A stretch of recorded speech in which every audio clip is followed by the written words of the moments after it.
Magandang umaga, tanghali at gabi sa lahat ng mga best friend nating nanonood ngayong Lunes, November 28, 2022.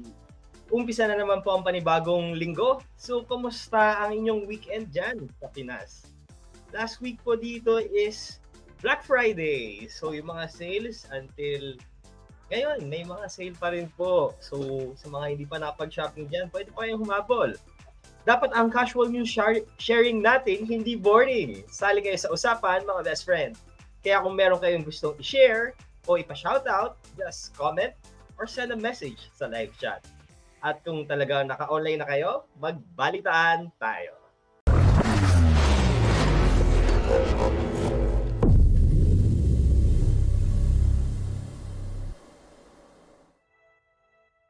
Laman pa rin ang international news ang conflict sa pagitan ng Ukraine at Russia. Last Wednesday, Russia launched 70 missiles and 51 of them were intercepted. However, those that landed had destroyed several power and water infrastructure across Ukraine and had claimed the lives of 7 people. Although power and water had been restored about 90% of it in Lviv, sa capital po yan, Odessa and Zaporizhia region. Sorry if I pronounce it wrong, pero yun po. Several establishments such as stores and hospitals are operating with candles, flashlights, and generators. So, may mga key facilities pa rin na affected because of these strikes. And kung makaalala nyo po, last week nag-strike din sila ng around 100 missile. And for this week, one was hit during the strike. And one hospital was hit during the strike, destroying its maternity ward, resulting in the death of a 2-year-old child. A residential building in Kyiv, its capital, turns into a disaster zone with high casualties, dozens injured or killed. Following the strike, Ukrainian President Volodymyr Zelensky called an emergency meeting with the UN Security Council, calling for Ukrainian peace. According to the US Ambassador to the UN, Linda Thomas, sabi niya, clearly he is weaponizing winter to inflict immense suffering on the Ukrainian people. So, yan ang po ang tinatalakay sa UN dahil medyo critical po itong winter. So, with that approach or sa nangyaring yon, mukhang makatarungan na pong questionin at masabi ng US Prime Minister na US Ambassador to the UN na wini-weaponize yung war since winter po normally napakalamig and kung sa loob ng bahay, kailangan pa rin po ng heater. And of course, water na hindi gagana kung walang electricity. And WHO official sees this winter as a massive threat tama po, to Ukraine, especially if the hospitals will lack power and fuel. In light of this, several European cities are donating generators to Ukraine. So at least in a good way, may nag-donate po, pero very critical po talaga yan, lalo na this winter. And unfortunately, tinamaan ng isang hospital. And I think this will bring a lot of questions. Hopefully, ma-address ng UN. And later on, we'll discuss something regarding it as well. So, sali kayo sa discussions, mga best friend. You can comment your opinions down below. Babasahin natin yan mamaya. And we'll be back in a short while.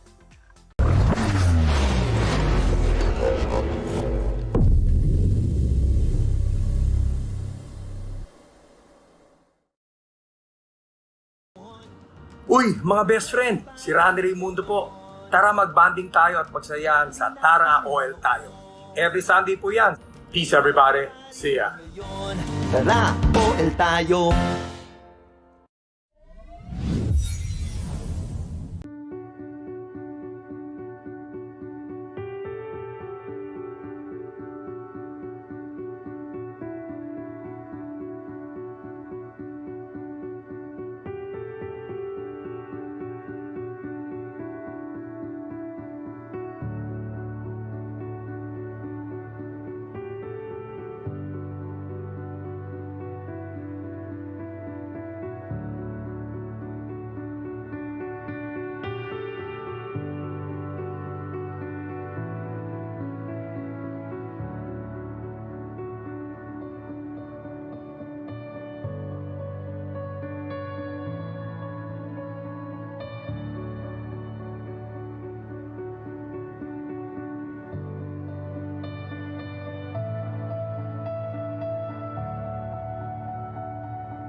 At nagbabalik na naman po tayo sa TTPM.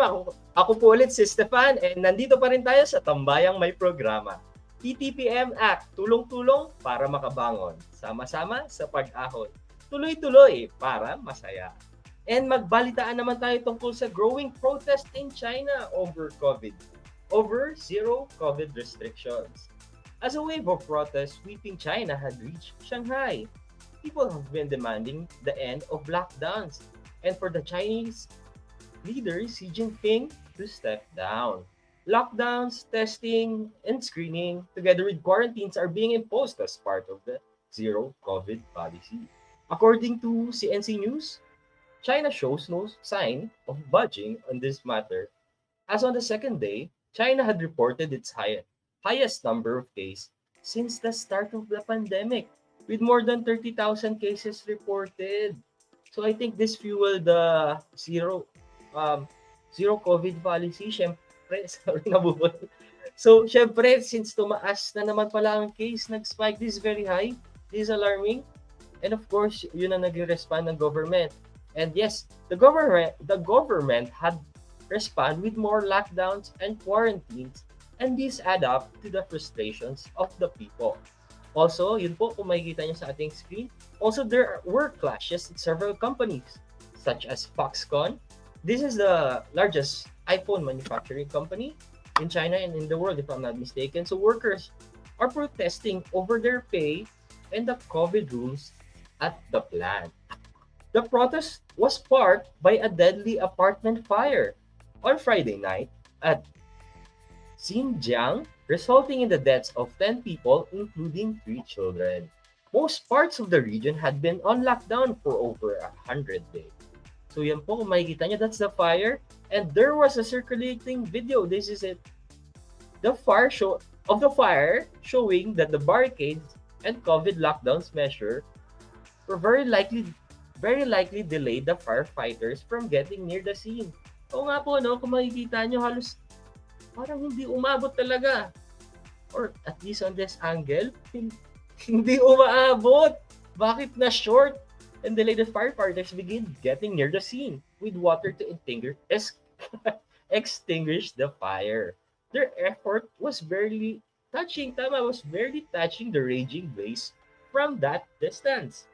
And on another video clip, ito po, medyo next po yan, yun, yung hindi umaabot. Another video clip shows that the fire truck are unable to push through. Yun, sa baba po, yan, exactly. As the tents, barricade, and metal barriers are normally used as part of COVID measures. But the water actually failing to reach the fire.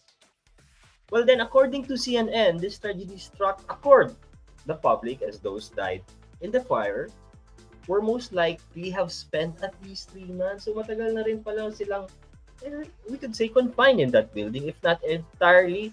And as this tragedy has played out and during the pandemic, like in the Philippines, ayun nga po, which is people were struggling to get food, but seriously, yun nga po, medicine and necessities and healthcare, syempre, on confined medyo, and the higher rate of depression because of it. And I saw this news in regards with the plant. It's a mega factory in which may nakatira po. Parang nag-house talaga sila ng mga tao. Parang, housing structure. Meron po talaga silang housing area. And with that, sayang hindi lang natin na-cover to, pero naglagay pa sila ng net. Because during the pandemic, dumami daw po, and recently dumami, ang rate of suicide doon sa area na yon. So there's really unrest happening in China. So right now, medyo shaky ang world. So balik tayo ulit sa Russia, mga best friend. So, headline or top story of Russia's most popular program is the so-called current hostility of Canada against Russia. So how did this happen? On the show, the presenter Olga Skabivia, medyo mahirap i-pronounce, accuses Canada of fueling the war in Ukraine, which according to her is an international crisis. A video of the global news presenting a Canadian-built armored personnel vehicles making a difference in the war of Ukraine. So she was showing this video specifically of the infantry, we call this infantry transport armored vehicle, which was, yeah, this was in Canada. I remember last day, napanood ko po ito. This guys or this manufacturing company, hindi po talaga sila nag-start out as a tank manufacturing company or armored vehicle company or military tech company, but they actually are a normal company which make armored vehicles for the bank. So the president of this company is Roman Shimanov. Yes, of Rochelle Company and the manufacturers of this vehicle. From that docu, parang sinabing Ukrainian siya. So he has Ukrainian background that had went abroad and started the business several years ago in Canada.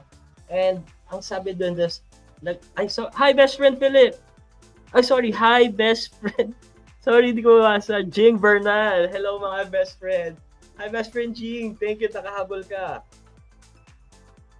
And I think we still have another comment. Hi best friend Tofi. Yan ba ang protest against lockdown sa China? Yes po, best friend Tofi. Nag-protest sila dyan dahil sa nangyaring lockdown. And yun nga, dahil sa nasunog na yun, and hindi sila satisfied sa mga COVID measures dahil na-delay yung rescue or yung pagkapula ng apoy sa kung makikita po natin sa video or at least at that angle, parang hindi umabot yung tubig dahil nabla-block ng mga tents, barricades, yung firefighters po ng China. And of course, yung pinaprotest din po doon sa isa sa pinakamalaking manufacturing company or the biggest manufacturing company of iPhones, and I think this would affect the supply chain immediately, most probably. Yun nga po, nagpro-protest yung mga tao din dahil sa unjust payment. I think it's for their wage. Hindi pa po natin masyadong maano kung gaano kalaki yung hinihingi nila. But definitely, there is an unrest in China at the moment.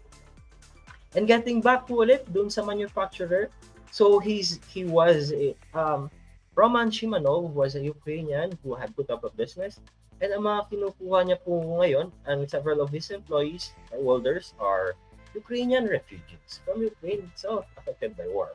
So isa din yon ay nasinabi nila na isa sa key component na kung bakit sila successful ngayon in the manufacturing dahil iba yung dala na inspiration and work ethics ng mga Ukrainian and doing this vehicle. Kasi yun nga po, iba inspiration nila dahil for them, this is not just work and this is their way to help the country, which is nagkatugma naman on the business or the work they went in. So, medyo questionable. Opo, although these are transport vehicle, this is not really assault vehicle.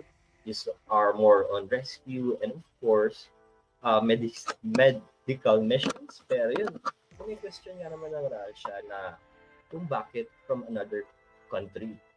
So this is something that we should watch out. And getting back, tuloy-tuloy natin magbalitaan tungkol sa pediatric healthcare sa North America. Yes, here in Canada, like we've discussed a few weeks ago or last week, we have talked about the rising pulmonary sickness hitting children. And right now, with the flu season, parents are facing long wait times in emergency rooms as there is shortage in supply. Now, this includes a case of a 10-year-old heart operation to be rescheduled twice. Currently, hospitals are lacking bed, personnel, and capacity in general at the moment due to the surge of pediatric cases, which was said to have the same intensity of hospitalization as the adult during the height of pandemic. Critical pediatric surgeries are being postponed and thus called for government health officials to step in. So hindi pa rin po at nagtuloy-tuloy po ang hindi magandang lagay ng mga pediatric wards due to the admissions. Last week or several weeks ago, I think we've talked about the sudden surge of the numbers due to the three kinds of flu, if I'm not mistaken, three virus like COVID, influenza, and the other one. So, this is very alarming kasi ang sinasabi po nila, like we've mentioned, is it's almost the same intensity as mga dinadala po na adults at that peak of pandemic. So, this really resulted na iusog yung mga scheduled treatment operations for the kids. So, sa mga may kids na nandito po, and of course, atin watch out na rin natin na make sure they're safe, protected, yung mga COVID measure. If we could please make them wear masks. Hopefully we should. Dahil yun po, syempre, mga bata matakbo and mahilig sa interaction, and right now, I think they're really prone as the data says. So, isang masayang virtual bonding ang naganap kasama sina Besfren Tofi as Besfren Hayes kagabi. Sa mga hindi nakapag-online, available at mapapanood ang mga latest streams natin sa Facebook at YouTube channel ng TTPM. At syempre, imbitado ang lahat ng ating best friends sa darating na December 4, 7:30 ng gabi Philippine Time. Sorry. Kaya ready na mga cellphones, TV o kung ano namang ginagamit mo at tara, OL tayo. Huwag nyo rin kalimutan mag-like, follow, and subscribe sa ating mga social media accounts at TTPM ACT sa Twitter, YouTube, Facebook, at ttpm.act naman sa Instagram at TikTok. Pwede nyo ring bisitahin ang ating website, ttpmact.com, para sa iba pang detalye at advokasya ng community. At syempre, nagpapasalamat kami sa pa-power up ng ating programs at live streams, ang Streamlining Entertainment Multimedia Productions. At para naman sa mga hilig sa musika, iniimbitahan namin kayong sumali sa SAGO, the Sing-Along Group Online. It's the Sing-Along Group Online. Eto pa, sorry. So, maaari po kayo mag-share at mag-post ng inyong mga video na kumakanta o kaya naman makishare, makasing-along sa mga best friend nating nagbabahagi ng kanilang mga favorite songs. Ito pa mga best friend, mag-like, share, and subscribe din tayo sa mga social medias and pages ng ating mga kasama dito sa TTPM ACT.